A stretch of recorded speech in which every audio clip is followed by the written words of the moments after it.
क्योंकि शारदा को किडनी की समस्या थी, इसीलिए वो बिस्तर पर सो रही थी। बेचारी बहू अनामिका एक हाथ में गोलियों का डिब्बा और दूसरे हाथ में पानी का बोतल लेकर वहाँ पर आती है। माँ जी लीजिए, ये दवाइयाँ ले लीजिए, इस तरह वो शारदा से कही। थके हुए हालत में शारदा ने अपनी आंखें खोली तो देखा अनामिका के हाथ में दवाइयाँ और पानी के बोतल। ये देखकर शारदा को बड़ा गुस्सा आ गया। वो गुस्से से अनामिका को देखने लगी। पापी औरत, जिस दिन से तुम इस घर में कदम रखी हो उस दिन से मैं बीमार पड़ गई, मेरी तबीयत खराब हो गई। अब तुम इन टैबलेट को मुझे खिलाकर मेरी जान लेना चाहती हो। इस तरह से वो अनामिका को डांटती है। आंखों में आंसू लेकर परेशान होके अनामिका, अरे माँ जी, मैं आपको क्यों मारना चाहूँ भला? जायदाद के लिए और क्या, तुम्हारे माँ बाप तो गरीब है, वो तो गोबर उठाते हैं। जब देखा इतना अमीर है, पैसे है, तो उनके मन में लालच हो गया। इसीलिए तो तुम मुझे सड़ा गला हुआ खाना खिला के मेरा किडनी खराब कर दी हो। अरे माँ जी, इस घर में मैं बहू होके आने से पहले आपने मुझसे एक सवाल पूछा था, याद है आपको? हाँ याद है, मैंने कहा था तुम्हें जितने पैसे चाहिए ले लो, चाहो तो 2-2 फ्लैट तुम ले लो, बस मेरे बेटे को छोड़कर चले जाओ। जब मेरे पास बहुमूल्य आपका बेटा है, फिर मुझे जायदाद की क्या जरूरत है माँ जी? ऐसे ही कहा था, याद है आपको? तुम जो कही थी वो अलग है, जो काम तुम करती हो वो अलग है। अब तुम जाओ, मुझे मुंह मत दिखाओ। इस तरह जब वो चिल्लाकर कहती है, शारदा के पति प्रसाद वहाँ पे आते हैं। बहू तुम जाओ, मैं तुम्हारी सास से बात करके दवाइयाँ दे दूंगा। इस तरह कहने पे अनामिका वहाँ से हॉल में आती है। वहाँ सोफे पे अमीर बहुरानी विजेता बैठी हुई थी और कटे हुए फल खा रही थी।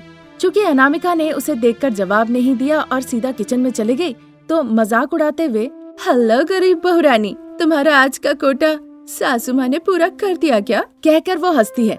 अनामिका बिना जवाब देकर वहाँ से चली जाती है। उधर शारदा के पास प्रसाद, क्यों शारदा, भले ही हमारी बड़ी बहू गरीब हो पर दिल से दयालु है, बहुत ही अच्छी लड़की है।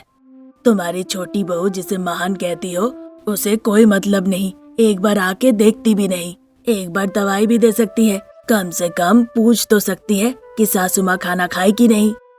अमीर बहू अगर ना भी पूछे तो कोई दिक्कत नहीं, पर गरीब बहू अगर पूछे तो मुझे बहुत परेशानी होती है।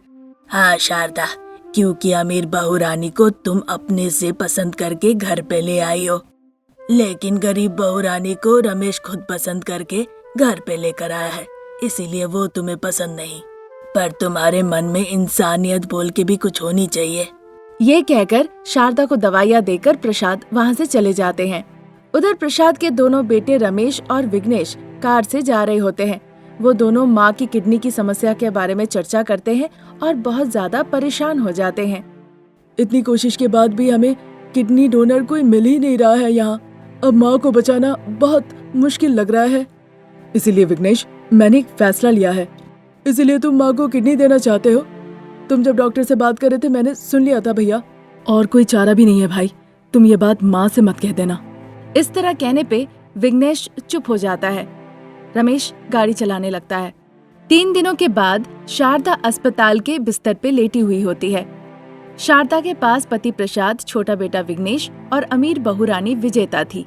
वहाँ उसे बड़ा बेटा रमेश और बड़ी बहू अनामिका नहीं दिखी। पूछने पर कह दिया कि वो कुछ काम से गए हुए हैं और वो निकल गए। उसी अस्पताल में दूसरे बिस्तर पे रमेश खुशी खुशी लेटा होता है, लेकिन बहू अनामिका के आंखों में आंसू थे। 2-3 दिनों के बाद वो रमेश और शारदा दोनों को घर ले जाते हैं। अनामिका बहुत परेशान थी। डांट सुनने के बावजूद वो घर का काम कर रही थी, खाना पका रही थी, सब कुछ कर रही थी। कुछ दिनों के बाद शारदा बिल्कुल ठीक हो जाती है। वो उठकर पूरा गांव घूमती है, सबसे मिलती जुलती है। पर एक किडनी के साथ रमेश काम कर रहा होता है, परिवार के साथ समय गुजार रहा होता है और अचानक से एक दिन उसकी मौत हो जाती है।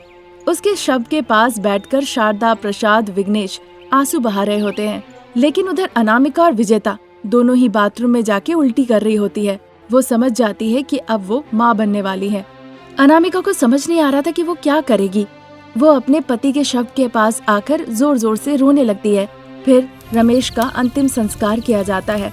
2-3 दिनों के बाद शारदा को पता चलता है कि अमीर बहू रानी विजेता माँ बनने वाली है और इससे वो बहुत खुश होती है। उसी के साथ विधवा बहू अनामिका के बारे में भी पता चलता है। तुम्हारे वजह से आज मेरा बेटा मेरे साथ नहीं है, कल मुँह ही कहेंगी तुम क्यों नहीं मर जाती? इस तरह कहकर वो अनामिका पे हाथ उठाती है। फिर अनामिका, माँ जी मुझे मत मारिए, मैं माँ बनने वाली हूँ। तुम्हें ही खिलाना पैसे की बर्बादी है, अब तुम्हारे बच्चों को भी खिलाए, अभी ये बच्चा गिराओ। शारदा की बातें सुन के अनामिका आश्चर्य हो जाती है। तभी प्रसाद कहते हैं, शारदा तुम्हारा दिमाग खराब हो गया क्या? बहू के पेट में रमेश है, तुम्हारा खुद का बेटा, तुम उसे गिराने को कह रही हो? अगर गर्भवती होने के नाम से ये छोटा छोटा बहाना बनाने लगी, काम से भागने लगी, तब मैं नहीं छोड़ूंगी। फिर अपना मुंह मत दिखाना हमें कभी, मैं तुम्हें धक्का मार के इस घर से निकाल दूंगी। ठीक है माँ जी। इसी तरह दिन और महीने निकल रहे थे।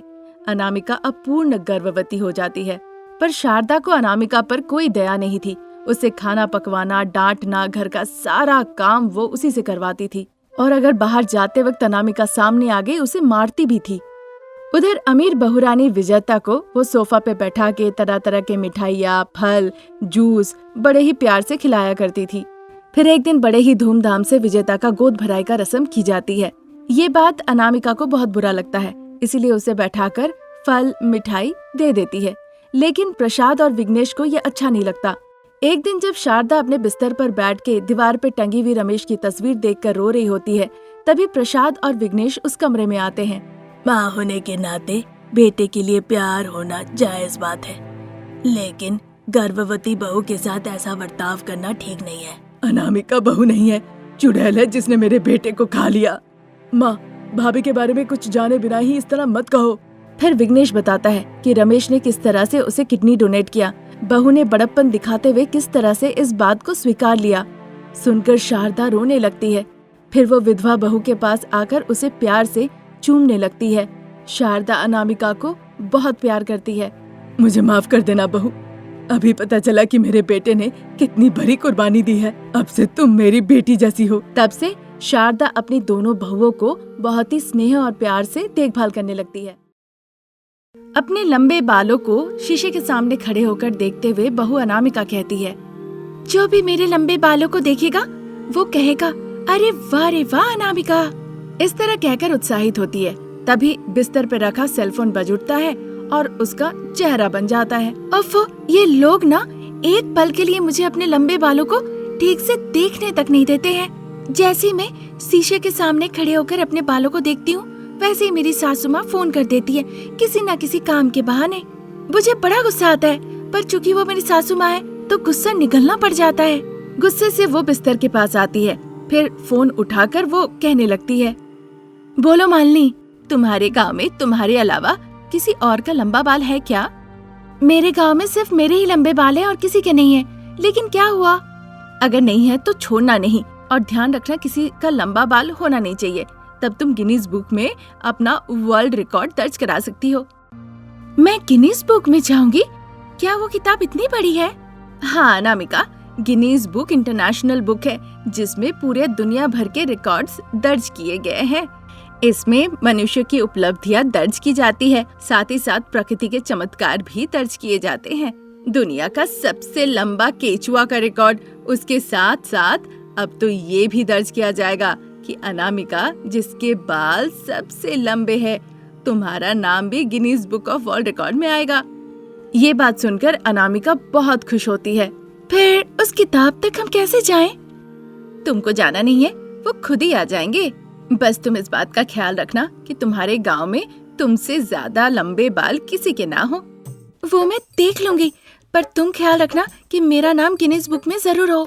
इतना कहकर अनामिका फोन रख देती है। वहाँ से फिर वो ड्रेसिंग टेबल पे जाके अपने लंबे बालों को देखने लगती है। मेरे इन लंबे बालों के लिए मुझे Guinness book of world record मिलेगा, पर जैसे मालिनी ने कहा कि देखना होगा कि मुझसे ज्यादा लंबे बाल किसी के ना हो, और अगर ऐसा नहीं हुआ तो क्या होगा? ऐसा वो सोच ही रही थी। तभी सासू माँ शारदा अपने हाथों में पूजा का सामग्री लेकर हॉल में आती है। अरे बहू, मंदिर जा रही हो, तुम भी चलोगी? आ रही हूँ माँ जी। इस तरह कहकर वो बेडरूम से सासू माँ जहाँ हॉल में थी वहाँ जाती है।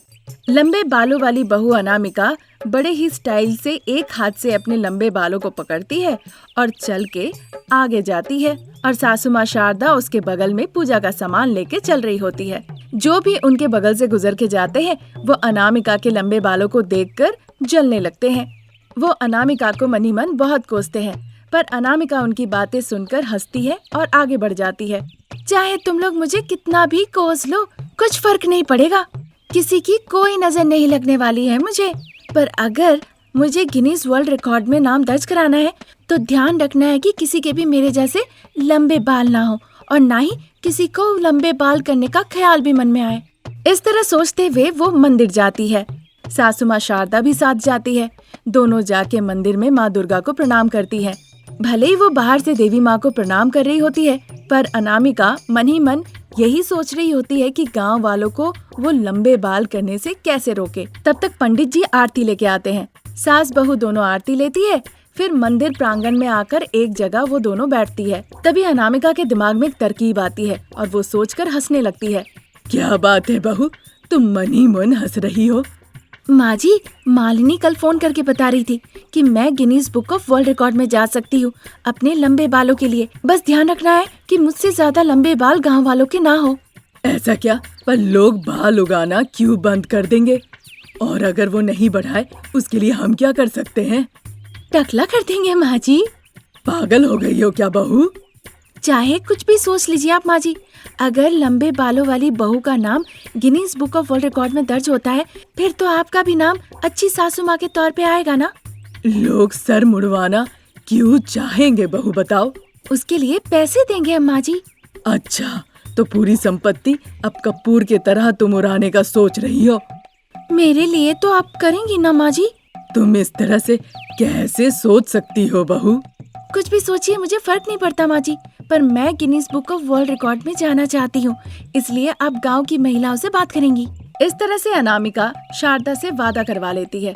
शारदा को भी लगता है कि ये जरूरी है, इसीलिए एक दिन पंचायत ऑफिस में जाके वो सभी गांव की महिलाओं को वहां पर आने के लिए कहती है और माइक लेके सभी को गिफ्ट्स देने का वो वादा करती है। गिफ्ट्स का नाम सुनते ही सारी महिलाएं वहां पंचायत ऑफिस के पास इकट्ठा हो जाती है। लंबे बालों वाली अनामिका अपने बालों को एक हाथ से पकड़ के ब्लेड लेके तैयार रहती है सबको गंजा करने के लिए। उसके हाथों में अस्तूरा ब्लेड देखकर सभी महिलाएं बड़ा आश्चर्य होती है। फिर शारदा उन्हें देखकर, असल में ये बात है कि मेरी बहू लंबे बालों के लिए Guinness book of world record में जाना चाहती है। तो क्या उसके लिए टमाटर, पत्थर, अंडे ये सब हमें जुगाड़ करना होगा? अरे नहीं नहीं, आज से गांव की महिलाएं बाल लंबे नहीं करेंगी। अनामिका सबको गंजा करेगी, जो करवाएगी उसे 2000 रुपए दूंगी। इस तरह सारी महिलाएं कानाफूसी करती है। फिर शारदा की बातों को मानकर वो लाइन में लग जाती है। सासू माँ शारदा सभी के लंबे बालों को पकड़ती है और बहू अनामिका सबको एक एक करके गंजा करती है। इस तरह अनामिका सभी को एक एक करके गंजा कर देती है। उसके 2 दिनों के बाद Guinness book of world record के मुरली उनके घर आते हैं। एक जगह रुक के वो चारों तरफ देखने लगते हैं। तभी कमला नाम की एक टकली महिला उसी रास्ते में उन्हें दिखती है। बहन जी, वो लंबे बालों वाली अनामिका का घर किस तरफ है? क्यों बाबू, अनामिका गंजी होने के लिए सारी महिलाओं को 2000 रुपए दी है, पुरुषों के लिए नहीं है। क्या 2000 रुपए? अरे आपको नहीं पता, उसके लंबे बालों के लिए वो कौन सी किताब में जाने वाली है, इसीलिए तो गांव की सही महिलाओं को गंजी होने के लिए पैसे दी है। ऐसी बात है क्या? मैं उसका रिश्तेदार हूँ। वैसे उसका घर किस तरफ है? ऑफिसर मुरली के पूछने पर कमला उन्हें रास्ता दिखा देती है। गाड़ी में बैठकर जब वो जा रहे थे, रास्ते में उन्हें और भी कई महिलाएं गंजी दिखी। फिर मुरली अनामिका के घर पे आके पहुंचते हैं। शारदा अनामिका को मुरली के बारे में पता चलते ही हाथ जोड़ के नमस्ते करती है। फिर अनामिका खुश होकर जब अपने बालों को दिखाने ही जाती है, मुरली गुस्से से कहने लगते हैं, Guinness book of world record में जाने के लिए सबको टकला करके तुमने 2000 रुपए देकर बहुत बड़ी भूल की है। तुम एक महिला हो इसीलिए मैं छोड़ रहा हूँ, नहीं तो तुम पर केस हो जाता। ये सुनकर सास बहू बहुत डर जाती है और हाथ जोड़ के विनती करने लगती है। मुरली वहाँ से चले जाते हैं। उस दिन से अनामिका सच्चाई के राह पर रहकर अच्छा काम करने लगती है।